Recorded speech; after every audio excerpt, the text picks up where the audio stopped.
एक शांत गांव था जो रेगिस्तान के विस्तृत विस्तार से घिरा हुआ था। वहां एक विनम्र और ईमानदार दंपति उमर और लैला अपने दो छोटे बच्चों यास्मीन और मुस्तफा के साथ रहते थे। गांव में साधन सीमित थे, पानी और भोजन की उपलब्धता भी कम थी, लेकिन इस कठिन जीवन में भी उनका विश्वास अटूट था।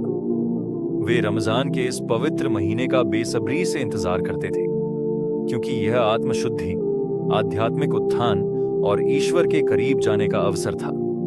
रमजान की शुरुआत, रमजान का महीना शुरू हो चुका था और पूरा गांव एक विशेष शांति और आध्यात्मिकता की भावना से भर गया था। उमर और लैला इस पवित्र महीने की सुंदरता को पूरी तरह समझते थे और इसे ईश्वर के करीब जाने का अवसर मानते थे। वे अपने बच्चों को भी इसके महत्व के बारे में सिखाने का प्रयास करते थे। हर सुबह जब फजर की अजान होती, उमर अपने बच्चों को जगाते और नमाज पढ़ने के बाद उन्हें रोजे की अहमियत समझाते। वे बताते कि यह केवल खाने पीने से परहेज करने के लिए नहीं, बल्कि आत्मसंयम, धैर्य और कृतज्ञता की भावना विकसित करने के लिए है। यास्मीन और मुस्तफा ध्यान से अपने पिता की बातें सुनते और हर दिन कुछ नया सीखते। इफ्तार का समय दिन भर की गर्मी और भूख प्यास के बावजूद उमर और लैला अपने रोजे को खुशी और संतोष के साथ निभाते थे। शाम होते ही पूरा परिवार इफ्तार के लिए एक साथ बैठता। उस दिन उनके पास केवल एक घड़ा पानी था। उनके पास खाने के लिए और कुछ नहीं था, लेकिन उनके दिलों में कोई शिकवा नहीं था। उन्होंने दुआ पढ़ी, अल्लाहुम्मा इन्नी लक सुमतु व बिका आमंतु व अलैका तवक्कलतु व अला रिज्किका अफ्तरतु। फिर उन्होंने धीरे धीरे पानी पिया। हर बूंद के साथ उन्हें राहत महसूस हुई। उनकी आंखों में संतोष और चेहरे पर एक सुकून भरी मुस्कान थी।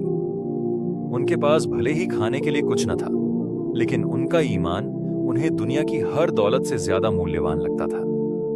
त्याग और परोपकार की सीख इफ्तार के बाद लैला ने अपने बच्चों को समझाया कि रोजा सिर्फ भूखे रहने के लिए नहीं होता, बल्कि आत्मचिंतन, दया और दूसरों की मदद करने का अवसर होता है। उसने बताया कि सच्चा रोजेदार वही होता है जो अपने दिल को शुद्ध करे, दूसरों के प्रति दयालु हो और जरूरतमंदों की मदद करे।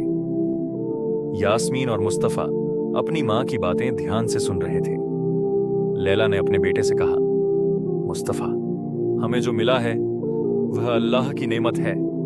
हमें इसे दूसरों के साथ भी साझा करना चाहिए। उमर ने यास्मीन को एक छोटा सा बर्तन दिया और कहा, इसमें थोड़ा सा पानी है, इसे जाकर हमारे पड़ोसी दादाजी को दे आओ। वे बूढ़े हैं और अकेले रहते हैं। यास्मीन ने खुशी खुशी पानी लिया और पड़ोसी के घर की ओर दौड़ पड़ी। जब उसने दरवाजा खटखटाया तो एक वृद्ध व्यक्ति ने दरवाजा खोला। यास्मीन ने मुस्कुराते हुए कहा, दादाजी, यह हमारे घर से आपके लिए पानी लाई हूं। बूढ़े व्यक्ति की आंखों में आंसू आ गए। उन्होंने दुआ दी, बेटी, अल्लाह तुम्हारे परिवार को हमेशा खुश रखे। यास्मीन का दिल गर्व और खुशी से भर गया। उसने महसूस किया कि देने का आनंद पाने से कहीं अधिक होता है। सच्ची समृद्धि ईमान में है। उमर और लैला ने अपने बच्चों को सिखाया कि असली समृद्धि धन दौलत में नहीं, बल्कि दिल के सुकून और ईमान की पक्की नींव में होती है। उनकी झोपड़ी छोटी थी, लेकिन उनके दिल विशाल थे। उनके पास भले ही ज्यादा साधन न थे, लेकिन वे संतोष और कृतज्ञता में समृद्ध थे। जब रात हुई तो पूरा परिवार एक साथ बैठा और अल्लाह का शुक्र अदा किया। उमर ने अपने बच्चों को सिखाया कि रमजान हमें त्याग, धैर्य और दूसरों की भलाई के लिए जीना सिखाता है। उन्होंने कहा, यह महीना सिर्फ भूखे प्यासे रहने का नहीं, बल्कि अपनी आत्मा को निखारने और दूसरों की मदद करने का है। बच्चों ने सिर हिलाकर हामी भरी। उन्होंने महसूस किया कि सच्ची खुशी भोजन या धन में नहीं, बल्कि दूसरों के चेहरे पर मुस्कान लाने में है। रमजान का सच्चा संदेश, रमजान की यह रात उमर और लैला के परिवार के लिए एक और सबक छोड़ गई। उन्होंने महसूस किया कि त्याग और दया ही सच्ची इबादत है।